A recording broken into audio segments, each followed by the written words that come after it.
बिस्मिल्लाहिर्रहमानिर्रहीम। अस्सलाम वालेकुम नाज़रीन, मैं हूं मोहम्मद ज़ुबैर और मेरे साथ मौजूद हैं सर नबील अहमद। और आज हम बहुत इंटरेस्टिंग टॉपिक पे बात करेंगे। सर, मेरा सवाल ये है कि आप लैंग्वेज टीचर हैं, आपने इतने अरसे इंग्लिश पढ़ाई है, आपने एमफिल भी इंग्लिश में किया, कराची के बड़े बड़े स्कूल में भी पढ़ा है, अभी भी आप एजुकेशन से वाबस्ता हैं। तो मेरा आपसे सवाल ये है कि स्कूल्स लिख के रखते हैं इंग्लिश मीडियम स्कूल, दावा करते हैं कि बच्चे इंग्लिश सीखेंगे, इंग्लिश में बात करेंगे, इंग्लिश में किताबें पढ़ेंगे, इंग्लिश समझ जाएंगे, इंग्लिश इंग्लिश इंग्लिश, इतना ज़्यादा इंग्लिश करते हैं। लेकिन सही करते हैं गलत करते हैं ये अलग बात है। बात ये कि आप इतने दावे करते हैं और पेरेंट्स को कन्विंस कर लेते हैं कि भाई आपका बच्चा इंग्लिश सीख लेगा, तो 10 साल 12 साल स्कूल में गुजारने के बावजूद बच्चा इंग्लिश क्यों नहीं सीख पाता? ये मेरा आपसे सवाल है, इसका आप जवाब जरूर दीजिएगा क्योंकि आपका टॉपिक है। इससे पहले मैं थोड़ी सी वजाहत कर दूं नाज़रीन, लैंग्वेजेस सीखना बहुत इंपॉर्टेंट है। यानी दुनिया भर में हर जगह यही होता है कि लोग सेकंड लैंग्वेज सीख रहे होते हैं, 3 ज़बानें सीखते हैं और 4 ज़बानें सीखते हैं और ज़बानें सीखने पे फख्र करते हैं। हमारे यहाँ देखें, लोग पहले फख्र क्या करते थे? फारसी। अगर आपको फारसी नहीं आती तो आपको पढ़ा लिखा नहीं समझा जाता था। लोग फारसी सीखते थे, अरबी सीखते थे, और जब आगे वक्त गुजरा लोगों ने इंग्लिश सीखना शुरू कर दी। जुबानें जब आप सीख रहे होते हैं तो आप एक कल्चर सीख रहे होते हैं, एक नई दुनिया देख रहे होते हैं अल्फाजों की मदद से। तो कोई भी जुबान सीखना बहुत मुफीद होता है, और वो जुबान जिसकी मदद से आप इल्म को हासिल कर सकें, आपके हाथ में एक ऐसा टूल आ जाए जिसकी मदद से आप इल्म के दरवाजे खोल सकें, तो वो सीखना बहुत जरूरी है। आज हमारे पास सारी किताबें इंग्लिश में मिल रही हैं, बेशतर किताबें इंग्लिश में मिल रही हैं, तो इसलिए उस इल्म को समझने के लिए इंग्लिश सीखना बहुत जरूरी है। और बहुत सारी जगहों पे तरक्की करना बहुत जरूरी है। बहुत सारी जगहों पे बदकिस्मती से पढ़ा लिखा समझा उसको ज्यादा जिसको इंग्लिश आती हो, लेकिन स्कूल दावे तो करते हैं लेकिन बच्चे को इंग्लिश नहीं सिखा पाते। तो सर, इस बारे में आपसे बताइए कि आप क्या कहते हैं? थोड़ा लंबा तारुफ मुझे मजबूरन कराना पड़ा। अस्सलाम वालेकुम रहमतुल्लाह। ज़ुबैर भाई, बहुत ही इंटरेस्टिंग और बहुत जिसे कहना चाहिए कि इम्पोर्टेंट क्वेश्चन आपने जो है रेज़ किया है। अगर मैं इसको थोड़ा सा और इमोशनल होके कहूँ तो हार्ट टचिंग क्वेश्चन है बेसिकली, क्योंकि सिलसिला रहा है टीचिंग से, मेंटरिंग से, एजुकेशन से, तो ये लाजमी इसकी वजाहत मैं करूँगा कि हम ये बिल्कुल कहते भी हैं कि स्कूल इंग्लिश मीडियम है, उसका हम स्लोगन भी रेस करते हैं, स्टूडेंट पे बहुत सी बात आपने की, पेरेंट्स को कन्विंस भी कर लेते हैं, ठीक है, लेकिन हमारा बच्चा फिर भी इंग्लिश नहीं बोल पा रहा, ठीक है।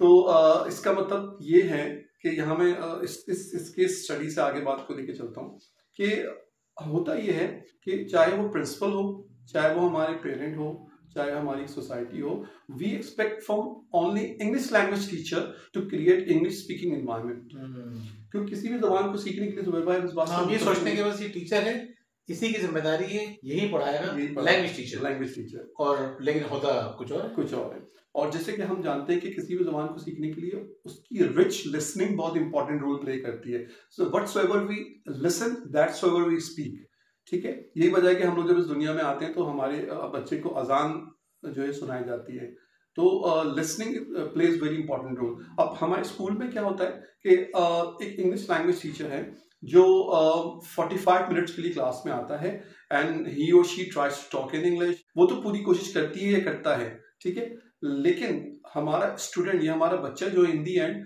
पूरे दिन में, यानी वो 6 घंटे का या 5 घंटे का जो एकेडमिक साइकिल है या एकेडमिक पूरा कैलेंडर है या एकेडमिक पूरा एक स्ट्रक्चर है, उसमें सिर्फ इंग्लिश लैंग्वेज टीचर से ही 20 मिनट इंग्लिश सुन पाता है। बाहर कॉरिडोर में, प्ले एरिया में, अदर सब्जेक्ट्स के जो टीचर्स आ रहे होते हैं, साइंस, मैथ्स, उर्दू और इसके अलावा दीगर सब्जेक्ट्स, यानी उर्दू से तो हम एक्सपेक्ट नहीं करते उर्दू टीचर से, तो लेकिन और दीगर सब्जेक्ट्स भी इंग्लिश में होते हैं। सो वहाँ उर्दू चल रही होती है। बच्चा कॉपीज लेने या देने के लिए जब स्टाफ रूम में जाता है, वहाँ उर्दू चल रही होती है। इसके अलावा अराइवल टाइम पे, डिपार्चर टाइम पे, सो ही और she will find people listening Urdu or any other language around them. So English नहीं सुन रहे होते। तो जब सिर्फ 20 मिनट एक इंग्लिश टीचर, 20 मिनट में इसलिए कह रहा हूँ कि 45 मिनट्स में से वो टीचर भी कभी उर्दू बोलना पड़ता है उसको, कभी उसको भी बायलिंगुअल होना पड़ता है। वो ज्यादातर स्कूल्स में तो वो उर्दू में ही बातचीत चल रही होती है। सो इन दी एंड व्हाट विल हैपन कि हमारा एक स्टूडेंट जो है वो एक दिन में सिर्फ 20 से 25 मिनट इंग्लिश सुन पाता है, वो भी इंस्ट्रक्शनल इंग्लिश, उसमें सिर्फ वो इंस्ट्रक्शन दी जा रही होती है, ये कर लो, ये करो, do this, don't do this, stand up, keep quiet, etcetera. So अगर ये कैफियत होगी, so how can you expect a child to start talking in English? कि हम उसको नहीं बोल सकता, फजूल की तवक्कुआत है. So what we have to do, मैं बस ये यहाँ कहना चाहूंगा सर जुबैर, तो हमारे साइंस के टीचर, सोशल स्टडीज के टीचर, हमारे मैथमेटिक्स के टीचर, ये सारे कॉम्पिटेंट हैं, कॉलेजेस गए हैं, यूनिवर्सिटीज गए हैं, दे आर कॉम्पिटेंट, ये पूरी अहलियत रखते हैं कि ये आराम से इंग्लिश बोल सकते हैं, इंग्लिश नहीं तो बायलिंगुअल रह सकते हैं, बायलिंगुअल में परसेंटेज इंग्लिश की ज्यादा, उर्दू की कम रख के इंग्लिश टीचर को सपोर्ट कर सकते हैं. It means this is not one man show. ठीक है, ये एक इंग्लिश टीचर जो है जादू की छड़ी लेके जो है वो मिरेकल नहीं कर सकता, कोई करिश्मा नहीं कर सकता. तमाम अदर टीचर्स, प्रिंसिपल और इवन के डोमेस्टिक स्टाफ जो बच्चों की आया या बाबा वगैरह होते हैं, वो भी सपोर्ट कर सकते हैं अपने टाइम. ठीक है, तो अब यहाँ एक सवाल जरूर आप सोच रहे होंगे कि डोमेस्टिक स्टाफ कैसे रोल प्ले कर सकता है. ठीक है, तो उसके लिए ये होता है कि आपको पता है कि रेडीमेड पैकेजेस कह लें या उनको हम फ्रेजेस कह लें, हम उनको सिखा सकते हैं. Sorry, thank you, take this, here you are, इस किस्म के छोटे छोटे जुमले वो बोल सकते हैं. ठीक है, उनको हम सिखा सकते हैं. एक छोटी सी अप्रोच बताता चलो, म्यूट और मोनोलिंगुअल, यानी कि या तो वो खामोश रहे या बोले तो सिर्फ इंग्लिश बोले. इससे क्या होगा, वो अपना कंट्रीब्यूशन वहां पर ऐड कर देंगे. ओवरऑल फाइनली क्या हुआ कि हमारे बच्चों को हर तरफ से, जैसे हम महावरतन कहते हैं, दरो दीवार से इंग्लिश सुनने को मिलेगी. Principal, teacher, corridor, play area, staff room, principal chamber, हर जगह से they will be listening to English. तो इतना जब इंशाल्लाह ताला कंट्रीब्यूशन होगा, then this day is not very far when our students, our kids, our new generation, they won't have any problem to communicate in English. देखें,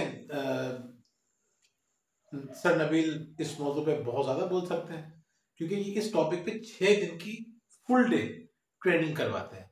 एक एक चीज़ को डिफाइन करना, असल में उनका काम ट्रेनिंग का है. तो ये ट्रेनिंग करवाते हैं, कराची में कराते हैं, कराची के बाहर. तो इस मौजू पे बहुत ज़्यादा बोल सकते हैं, लेकिन हमारी सर भी लिमिटेशन है, हम बहुत डिटेल में नहीं जा सकते. तो लेकिन बताने का मकसद क्या है कि बेसिक आइडिया उन्होंने दे दिया. अब ये किस तरह से होगा, आपको खुद जो स्कूल के प्रिंसिपल्स हैं, टीचर्स हैं या पेरेंट्स हैं, उनको मिलके सोचना पड़ेगा कि वो इन्वायरमेंट किस तरह से क्रिएट करें. तो बहुत मुफीद बातें थी, मैंने सर बहुत कुछ सीखा आपसे. आज की सारी डिस्कशन से मेरे कुछ कॉन्सेप्ट मजीद अच्छी तरह से क्लियर हुए, बहुत इंपॉर्टेंट बातें. तो आपको इंशाल्लाह दोबारा ज़हमत देंगे इंशाल्लाह, तो आप ज़रूर आइएगा हमारे साथ. जुबैर भाई, मैं लाजमी कहूँगा कि इंशाल्लाह ताला आपके लिए मैं बिल्कुल हाजिर हूँ. जब भी आप मौका देंगे इंशाल्लाह ताला, I will always be available for you इंशाल्लाह. गुड. तो अच्छा, इन्होंने अपना चैनल ही बनाया है, तो अगर आप अभी स्टार्ट है, आप सर नबील को सपोर्ट करें. और मेरे और सर नबील के जो स्टूडेंट्स हैं, मैं उनसे तो खास तौर पे कहूँगा, रिक्वेस्ट तो नहीं करूँगा, मैं उनको ऑर्डर कर सकता हूँ कि जो सर नबील के और मेरे स्टूडेंट्स हैं, वो तो कम से कम सब्सक्राइब करें इस वीडियो को देखने के बाद. बहुत बहुत शुक्रिया. अल्लाह हाफिज़.